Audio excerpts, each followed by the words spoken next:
कहानी एक छोटे से शहर की है, जहाँ एक लड़के का नाम था आदित्य और लड़की का नाम था माया। आदित्य और माया दोनों बचपन से अच्छे दोस्त थे। दोनों का एक दूसरे के साथ बहुत गहरा रिश्ता था, लेकिन वह रिश्ता केवल दोस्ती तक ही सीमित था। वे दोनों एक दूसरे के अच्छे दोस्त थे, एक दूसरे की खुशियों और दुखों में साझीदार थे। आदित्य माया को हमेशा अपनी छोटी बहन जैसा मानता था, जबकि माया आदित्य को अपना सबसे अच्छा दोस्त मानते थे। लेकिन समय के साथ साथ आदित्य के दिल में माया के लिए कुछ अलग सा महसूस होने लगा। उसे यह महसूस हुआ कि वह माया से सिर्फ दोस्ती नहीं बल्कि उससे बहुत कुछ ज्यादा चाहता था। एक दिन आदित्य ने माया से अपनी भावनाओं का इजहार किया। उसने माया से कहा, माया, मैं तुम्हें बहुत पसंद करता हूँ। मैं जानता हूँ कि हम बहुत अच्छे दोस्त हैं, लेकिन मुझे लगता है कि मैं तुमसे कुछ और चाहता हूँ। माया कुछ पल के लिए चुप हो गई और फिर उसने धीरे से कहा, आदित्य, मैं भी तुम्हारी बहुत कदर करती हूँ, लेकिन मैं इस समय किसी और रिश्ते के बारे में नहीं सोच पा रही हूँ। मैं अभी अपनी पढ़ाई और करियर पर ध्यान देना चाहती हूँ। आदित्य को यह जवाब सुनकर थोड़ा दुख हुआ, लेकिन उसने माया के फैसले का सम्मान किया।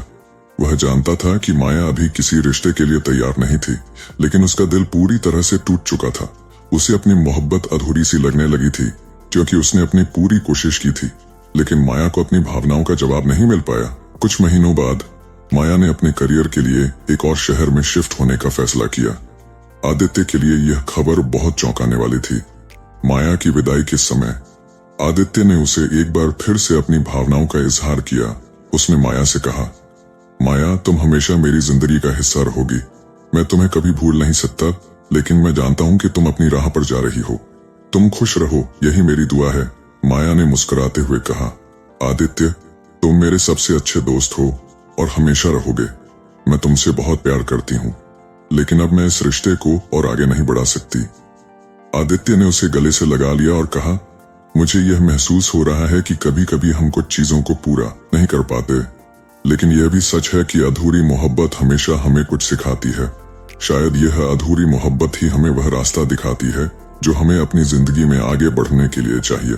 माया शहर छोड़कर चली गई और आदित्य अपनी जिंदगी में आगे बढ़ने की कोशिश करने लगा।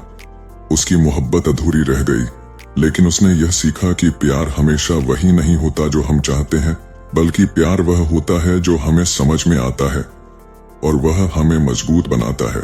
इस कहानी से हमें यह सीखने को मिलता है कि कभी कभी हमें अपने दिल की इच्छाओं को अधूरा छोड़ देना पड़ता है, क्योंकि जिंदगी में आगे बढ़ने के लिए कभी कभी हमें वह चीज छोड़नी होती है जो हमारे लिए सही नहीं होती।